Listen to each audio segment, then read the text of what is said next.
Ndiaye également, Mariem Fall, Ousmane Ley, Bass Mondian depuis Espagne également, et là Chem Amina, Bassirou Dieng ñoom ñëpp ñu ngi ñuy suivre instant bi ñu ngi toll ci 9525 ñoo xam te ne ñu ngi ñuy topp di ñu suivre en direct. Assane Diallo également mi ngi ñuy suivre, Moustapha Touré, Georges sànq ni ñu ko doon évoqué 13 médias info tamit ñu ngi leen di nuyu bu baax ni ñu ko doon évoqué assemblée nationale. ñi ngi dem mais tey soo liiree titre yëpp li muy wane ne la charrue avant les bœufs ndax tey suñu ne les députés examinent la proposition de loi portant report de la présidentielle moo di on a mis la charrue avant les bœufs te tey lii moo waroon jiitu report bi nga xamante ne am na et on devait le faire depuis très longtemps avant d'en arriver à ce stade là. Non mais dama ne tour report xam nga sax bon man tour report boobu laay bañ da ngeen koy ne que ñii kay dañoo annuler élection yi définitivement dañ ko annuler parce que amuñu si droit reporter ko te encore une fois les motifs yi nga ñu évoqué c'est des motifs fallacieux maanaam teguñ ko fenn kenn mënu leen a comprendre. Je commençais d'abord par le cas des candidats ñi nga xam ne ñoo indi coow li muy Karim Wade parce que encore une fois c'est la deuxième fois que Karim Wade jéem a bëgg a taal Sénégal jéem na ko en 2011 parce que moom si li nekkoon lu indi woon problème bi 2011 ba mu jur le 23 juin si moom la jóge woon parce que moom la papam jëloon bëgg a changer nu ñuy falee président de la République. Donc boobu si moom la jóge woon bii tamit si moom la jóge parce que moom moo dem di accuser ay nit di naan dafa am ay magistrats yoo xam ne di leen a corrompre mais loolu encore une fois jarul woon ñuy saisir l'Assemblée nationale ay magistrats la ñu tuumal cité leen nommément notamment le magistrat Cheikh Ndiaye ak Cheikh Tidiane Coulibaly. Cheikh Ndiaye boobu bëgg lu gën a yomb si moom mu dem porter plainte contre X. dafa porter plainte contre X parce que communiqué bi nga xam ne moom la waa PDS lire jour bi nga xam ne moom la conseil constitutionnel arrêté la liste des candidats les 20 candidats retenus ñu ne diw ak diw rek recalé nañ leen waa PDS def seen conférence de presse ne lii dafa le conseil constitutionnel waxul dëgg te atewul dëgg. commencé di wax ni lii il y a un parfum de corruption maanaam dañu soupçonné que ñii dañ leen a guerre pour ñu éliminer ab candidat bu mel ni Karim Wade waaw ñooñu magistrat yooyu ñu xam ne ñoom la ñu cité ñoom ñu ne dañuy porter plainte contre X comme signé wu leen seen communiqué bi du Karim Wade moo ko signé du Abdoulaye moo ko signé du comité directeur dañoo wax seen wax noonu rek teg noonu. Donc le conseil constitutionnel mënul woon ne damay porter plainte contre diw mais daf porter plainte contre X kon nag dañu waroon bàyyi procédure boobu maanaam yoon gestu mbir mi ba xam loolu fu muy toll ñu bu ñu waree entendre les gens du PDS les membres du comité directeur du PDS ñi nga xam ne ñoo nekkoon ci conférence presse boobu ba gestu kan moo signé effectivement ce communiqué là. Après ñu indi seen preuve que ñii dañoo ger diw wala dañoo ger magistrat bi ak lan lañ ko geree. Est-ce que dañ ko génnee ay milliards comme ni ko gars yi waxee dañ ko génnee ay millions ñoom ñu génne seen preuve parce que nit tamit mënoo porter des accusations aussi graves sur quelqu'un te tegoo dara stable bi. mënoo ko teg si nii dama ko dégg wala dama ko njort wala leneen non da nga war a teg quelque chose sur la table. Donc dès l'instant que le dossier était déjà en justice le procureur moo doon naroon autosaisir daal di jël mbir mi régler ko. bu ko régler ba pare dootul woon soxla sax que Assemblée nationale de réunir. Parce que Assemblée nationale lu muy def nii mooy lan ñoom dañ ne dañoo bëgg mbir mi set ñu xool ba xam qui a fait quoi et qui a fait quoi mais loolu kay justice amoon na si déjà le truc. Il avait déjà la possibilité de le faire parce que porte nañu plainte. Donc ça c'était un cas le deuxième cas mooy lan mooy le cas Karim Wade le cas Karim dañu ne dañ ko éliminer pour lii lu ko éliminer xam na ko constitution sénégalaise moo ko éliminer parce que c'est la constitution qui dit que pour nga nekk candidat fii. Au Sénégal, il faut que tu sois exclusivement de nationalité sénégalaise. Donc, loolu jaratul wax. Boobu aussi cas boobu ferenkulaay la. Donc, crise bi au contraire, c'est le pouvoir qui a créé cette situation de crise-là. Te wóor na ma ne ce que je dis là lu leer la am na gars yu bëri xam ne tey dañoo nekk ci wetu Macky Sall xam nañ ne ay ils sont de l'APR et ou bien de Benno ñu bëri ci ñoom tey ànduñu sax ci li Macky Sall def mais c'est parce que dañu bëgg a sauvegarder seen privilège dañoo bëgg a sauver seen en tout cas seen poche. bu ñu la waxee tey ñu ne non on le fait pour l'intérêt du Sénégal non c'est pas pour l'intérêt du Sénégal bu fekkoon ne c'est pour l'intérêt du Sénégal ñoom du ñu soxla teg ay gendarmes ci tali bi pour ne Sénégalais doo leen génn mais c'est parce qu'ils savent que les Sénégalais ne se sentent pas concernés dans ce qui se fait. Parce que bu fekkoon ne Sénégal ànd na ci que Sénégalais d'accord nañ ci lu ñuy def kon benn Sénégalais du génn. dañu toog naan laissons l'Assemblée faire son travail mais c'est parce que les Sénégalais ont senti que lii nii on est en train de violer la Constitution on est en train de tuer la démocratie sénégalaise ci seen tur. te ñooñu les Sénégalais ont dit que non duñ si bokk on ne participera pas à cette mascarade là. te mascarade boobu encore une fois ay quelques nit rek la concerné je viens d'écouter tout à l'heure un gosse qui est très impliqué dans l'APR qui s'appelle Oumar Sow je le cite moom nee na lii duñ ko nangu bien vrai que je suis très proche du président là rek mais xam naa lu ñuy doxal nii du yoon lii complot la te complot bi xam nañ ko ñu ko tëgg mooy ñoo xam ne ñoo wër président Macky Sall pour sauvegarder leurs privilèges mais pas ce qu'ils font c'est pas au nom du peuple gis nga élection présidentielle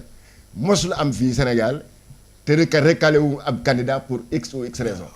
mais est-ce que mos nañ tax ñu arrêté processus électoral bi 2019 bu ñu am dem élection présidentielle en 2019 ñaata candidats ñoo déposé woon 20 candidats au moins ñaata lañu recalé 5 seulement lañ si jëloon tous les 15 autres avaient été éliminés pour soit défaut de parrainage ceci ou cela mais est-ce que tax na à l'époque président Macky Sall arrêté processus bi wala mu ne élection du am te pourtant il y avait contestation les Malick Gakou les Bougane Gueye Dany ñëpp ñu recalé woon dañu ne non affaire bi jaarul yoon parrainage bi jaarul yoon et pourtant le processus a continué le président Macky Sall ñu falaat ko Idrissa Seck et toi bu ñu demee aussi ces élections législatives yi passé le cas était encore beaucoup plus sérieux parce qu'on a éliminé une liste de titulaires remplacé ko par une liste de suppléants ce qui était une première au Sénégal kenn mosu ko woon gis mais Dilbert fa la commencé Georges mais voilà donc et puis est-ce que boobu les candidats qui avaient été recalés ay ñoom Ousmane Sonko ñoom ñi nekkoon ci liste kii bu la liste titulaire ñoom ñëpp dañ ne mais taxul ñu taal réew mi dañoo accepter la loi ne ok comme da ngeen noonu la da ngeen wax ne loi loolu la wax léegi nañ dem ci liste suppléants yi et pourtant on n'avait pas arrêté le processus donc bii également on n'avait pas besoin de créer une crise imaginaire on l'a inventé de toutes pièces candidat bii dañ ko recalé pour lii nañ ko bàyyi et puis affaire bi continuer d'accord dama ko doon wax démb ma jox la misaal dama ko doon wax démb fële ci télé émission bu ñu nen la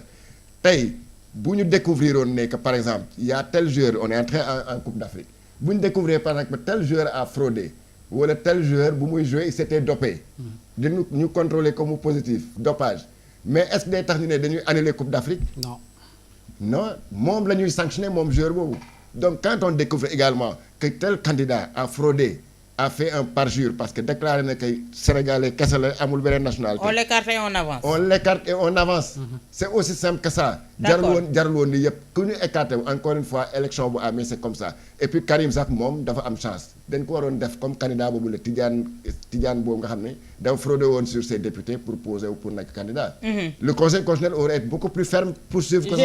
J'ai bien aimé li kilifa ni mu ko waxee ñaari xar yu doon mbëkkante fële ñu nekkoon nañu annuler tabaski ren du am. C'est tout simplement comme ça mais Georges ñi nga doon cité léegi naan ñi ngi déclaré ne génn fare woon ci président Macky Sall. ñooñu pendant 12 ans dañoo lekk ba géex génn di ut ku leen fompal seen gémmiñ askanu Sénégal nag duñu leen fompal seen gémmiñ di leen jox beneen virginité politique mais bien sûr c'est inacceptable ça n'engage que c'est-à-dire que ce discours là bu ñu tenir s'il se désolidarise actuellement mais ils l'ont fait quand et il y a eu combien de dérives pendant 12 ans ils ont cautionné ils ont avalisé ils ont cautionné non mais bon s'ils prennent leurs responsabilités pour dire que maintenant lu ñu décision bu ñu jël ne ñu ànduñu si bon je ne dirais pas que ça peut leur donner une nouvelle virginité wala def leen ñu nga xam ne bon ils sont avec le peuple toutefois c'est bon quand même de le souligner qu'ils ont pris leur responsabilité pour dire que non écoutez je ne peux plus continuer à m'associer à ça. Dans cette vague de contestation may rappeler rek ni du Omar Sow moom y a le frère du président Aliou Sall mi accordé entretien Dakaractu ba pare ni ñi nga xamante ni ñooy pousse président à ce que mu reporte élection yi bés bu loolu antoo moom dinañ ko am ci seen kanam c'est-à-dire moom dina génn ci mbedd mi ànd ak peuple bi xeex loolu noonu donc boobu ba léegi ñu ngi koy xaar nag parce que dem ba léegi population yi ñu ngi ci mbedd mi di xeex moom kenn gisagu ko donc gor ca wax ja bu fekkee moom mooy nga xamante ni moo topp ci président bi mooy rakkam moo yëkkati woon kàddu yooyu wax ko dañuy ñaan peut-être kay jii comme nit ñi dañoo woote dem assemblée nationale peut-être moom heure bii waroon na ko faa fekk muy contester li nga xamante ni mooy projet de loi boobu ñu bëgg a voter boobu mais damay ñëwaat Awa Diop ci kii bi ci article 103 bi kii doon wax léegi constitution bi parce que foofu rek la ñu war a tënku parce que ci dëkk boo xamante ni quand même ci état de droit la ñu nekk article 103 bu ne la durée du mandat et le nombre de mandats consécutifs du président de la République ne sont pas susceptibles de révision c'est-à-dire kenn waru ko réviser tey jii nga bëgg ni mandat ñu ne la sa mandat 5 ans la le 2 avril lay jeex nga ni yow mandat bi da nga koo bëgg a réviser ñu prolonger ko ba de 6 mois wala am na sax ñu ne ba 1 an ñi naan 2 ans donc pour man foofu rek la débat bi waroon a yem ñu tënk ko parce que article 103 bi li mu wax dafa leer durée bi kenn waru ko réviser bokkul ci la ñu war a réviser donc je ne vois pas par quel contournement la ñu war a dem député yi dem assemblée bëgg a réviser durée mandat président bëgg cee yokk 6 mois wala ñu bëgg ci yokk 1 an boobaa da ngay violer clairement constitution bi te bu ñu demee nag j'ai l'impression que ni tey jii dañoo nekk ci benn zone de non droit c'est-à-dire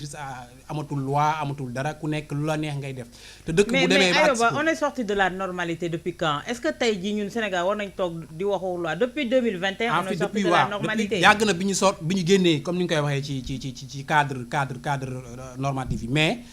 bii dafa grave quand même parce que dañoo laal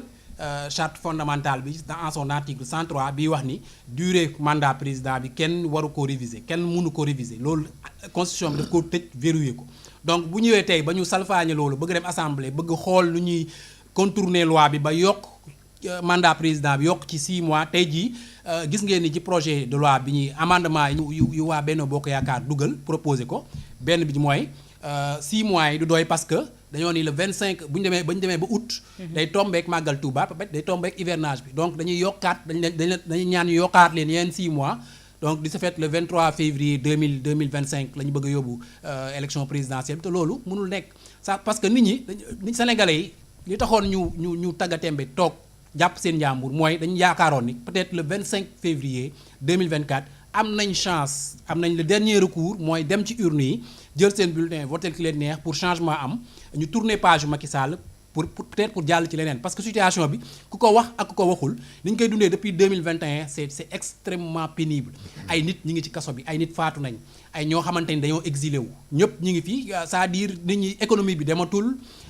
fi mu toll nii dara doxatul ci dëkk bi nit ñi dañuy xaar élection bi jàll ba ñu tourner la page Macky Sall jàll ci leneen léegi nag supplice boobu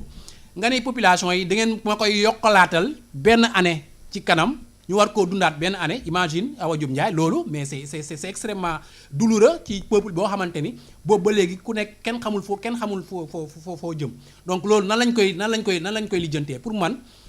loi bi amul benn moyen bu peuple bi war a def ba mu jàll parce que su jàllee Macky Sall c'est comme si troisième mandat boobu mu doon wax ni moom renoncé na ci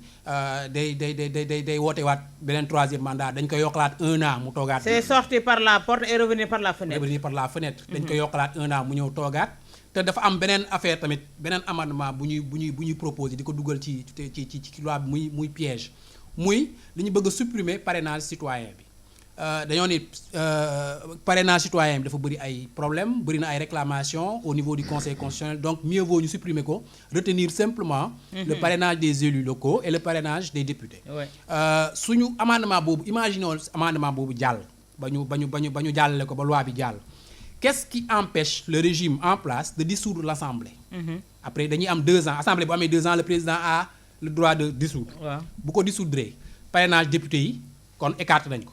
il ne resterait plus que le parrainage des élus te Benno Bokk Yaakaar kese moo am le nombre d'élus requis pour passer au parrainage léegi kon on revient à la situation de 1963 bi Senghor décidé ni parrainage parlementaire la ñuy def te moom rek mu amoon 10 députés à l'Assemblée nationale mu jàll avec 100% des voix donc on se retrouverait ainsi donc pour man loolu waruñu sax xoole ba muy jàll ce serait un coup d'état ce serait catastrophique. Georges par rapport à ce point-là et également les candidats yi nga xamante ne demoon nañ tey ci suba conseil constitutionnel pour déposer recours également lan mooy doon na finalité ni ko ay waxee point amendement